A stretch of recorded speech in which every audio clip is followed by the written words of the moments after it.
Donc j'ai l'art dans le sang. C'est ça que je dois faire dans la vie. C'est ma passion. Les artistes congolais au Congo vivent de leur art. Donc vraiment, c'est leur survie, l'art. Par contre, ici au Québec, donc, les artistes québécois vivent des cours qu'ils donnent aux étudiants. Alors c'est ça la différence entre l'art congolais au Congo et l'art congolais ici au Québec.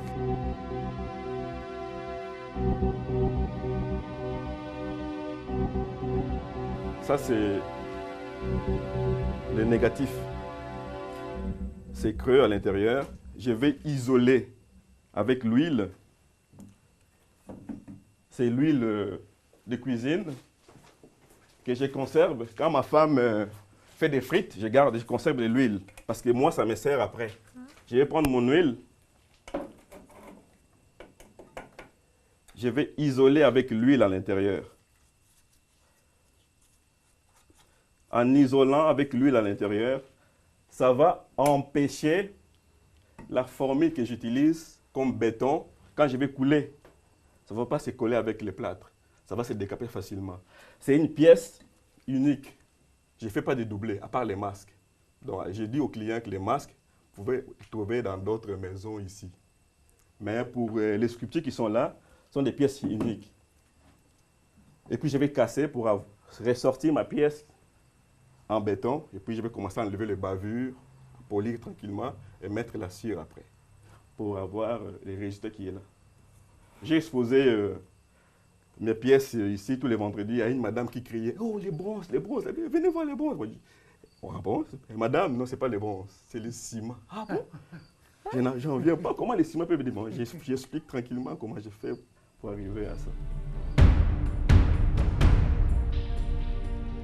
J'ai des masques aussi ici à vous présenter. Ce sont des masques qui sont faits en série. Vraiment, c'est vraiment pour cibler la clientèle, pour donner l'opportunité à tout le monde de s'en procurer. Quand j'étais à Montréal, ça se vendait vraiment comme du pain chaud sur la planche. Alors j'avais une limite, je me suis limité à 120 et puis j'ai arrêté la production. J'en ai fait cadeau aussi pendant le fête, tout ça, le nouvel an, le fête d'anniversaire. Vous voyez, ils sont là. Ici, il y a un masque ici. La texture n'est pas pareille. Hein. Donc j'ai essayé de créer une texture, de mettre dans le moule. Donc ça donnait des drapés comme ça. C'est très beau. Ah ouais. Ça s'intitule la spiritualité. La spiritualité, il y a les poissons qui est là. Ah. Les poissons, c'est les signes des chrétiens, les poissons. Tu vois ici, la texture aussi n'est pas pareille. C'est vraiment la cire que je mets qui donne la texture. Avec la chaleur, à un moment donné, la texture change.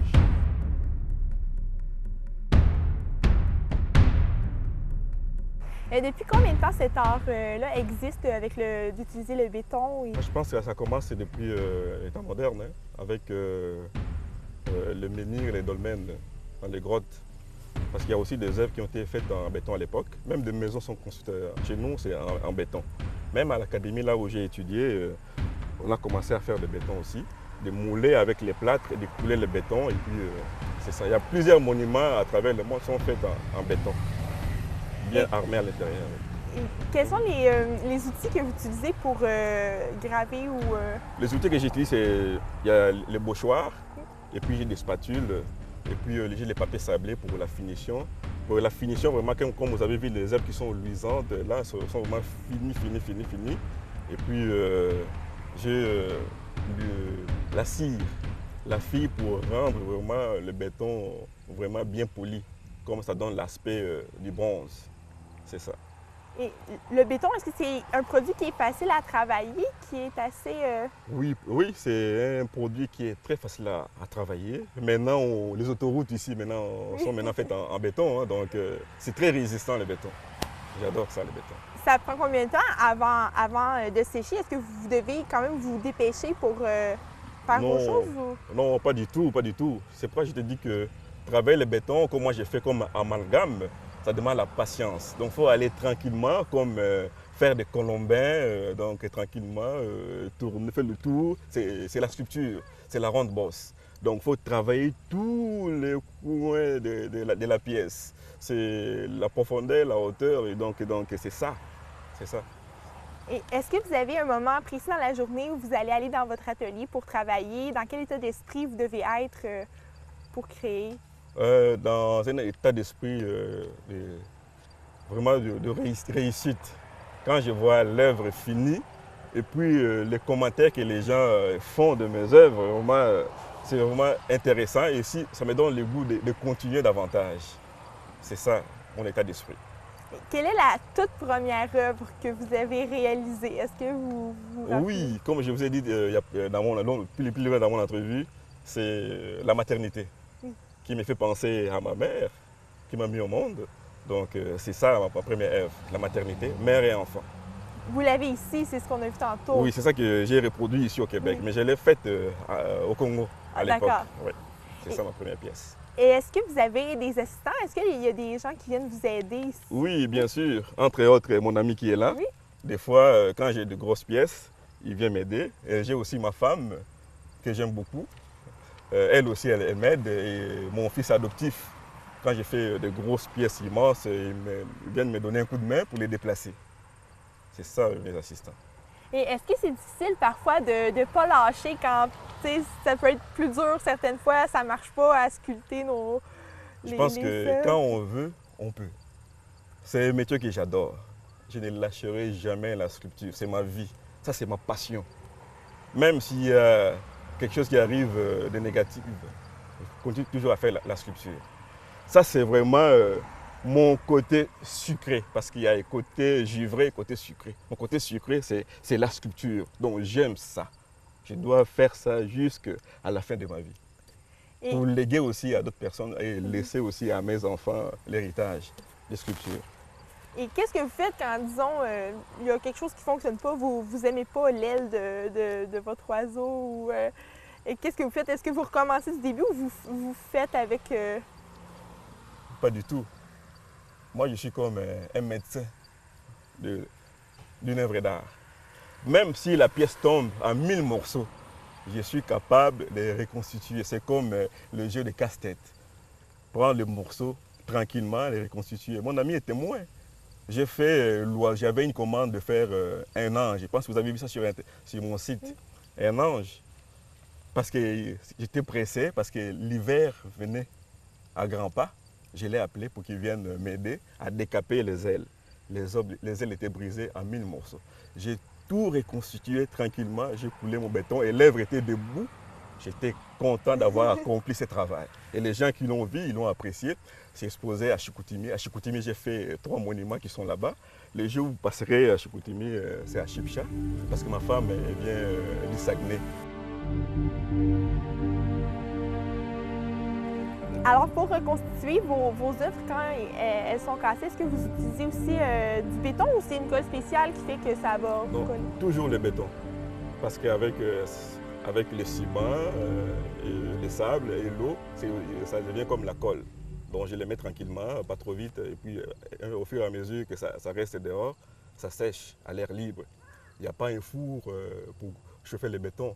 Parce que le béton, vraiment, c'est une matière que j'aime bien parce que c'est écologique. Il n'y a pas à chauffer, ça ne dérange pas l'environnement. C'est vraiment spécial pour ça. Et si je vous demandais en un seul mot pour décrire votre art, quel serait-il? Abstrait. Abstrait? Oui. Pourquoi? Parce que j'aime bien extérioriser la nature. Donc, c'est ce qui sort au fond de moi et puis j'aime ça. Et pouvons-nous suivre des cours avec vous? Bien sûr, j'ai une formation pédagogique, je suis un pédagogue. Donc, c'est que le grand maître congolais qui m'ont légué à Kinshasa, parce que Kinshasa, c'est la capitale du Congo. Et n'oublie pas qu'il y a 2 Congos. Hein. Il y a Congo-Brazzaville, ça c'est la colonie française. Moi, c'est la colonie belge. Alors, les gens qui peuvent suivre les cours, parce qu'avant, quand j'étais à Montréal, j'ai donné des cours. Mais depuis que j'ai déménagé ici, alors j'ai perdu mes étudiants. Mais ici, avec l'espace, mon projet, mon rêve, un jour, c'est d'ouvrir une école d'art ici, à la Valtrie. Et puis, je suis sur la voie principale, c'est commercial ici. Donc, je suis sûr que ça va bien marcher. Mais un seul doigt ne peut pas laver toute la figure. Une main rejoint une autre, les deux nettoient la figure. Donc ça prend l'union, une aide quelque part. Et est-ce que nous pouvons vous voir, est-ce que vos œuvres sont exposées à quelque part au Québec Oui. où nous pouvons les voir? Oui, je suis tous les vendredis soirs au festival Rythme et Courant à la Valtrie, sur la place des Jardins. Depuis tout l'été, j'expose là-bas les vendredis de 18h à 22h. Il y a les concerts qui se jouent. Moi, je suis là avec mon kiosque, j'expose mes œuvres. D'ailleurs, en septembre, j'ai le rêve de tout artiste d'être un jour au musée avec les groupes de 15. Moi, je représente la Valtrie. On va être au musée de Joliette. Je vous donne l'invitation. Vous êtes les bienvenus de venir au vernissage à Joliette. C'est gentil. Parfait. Et pour ce qui est, vous nous avez dit que un de vos grands rêves serait d'avoir une école. Avez-vous un autre projet ou un autre rêve qui vous tient à cœur et que vous aimeriez qu'il se réalise dans les prochaines années? Oui, me faire reconnaître en tant qu'artiste au niveau international. C'est ça mon rêve encore.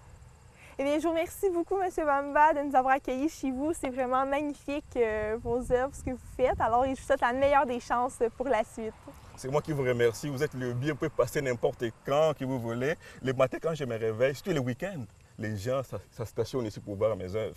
Ils rentrent, ils me posent des questions. Ils me donnent des commentaires. Et ça me donne le goût de continuer. Donc, vraiment intéressant.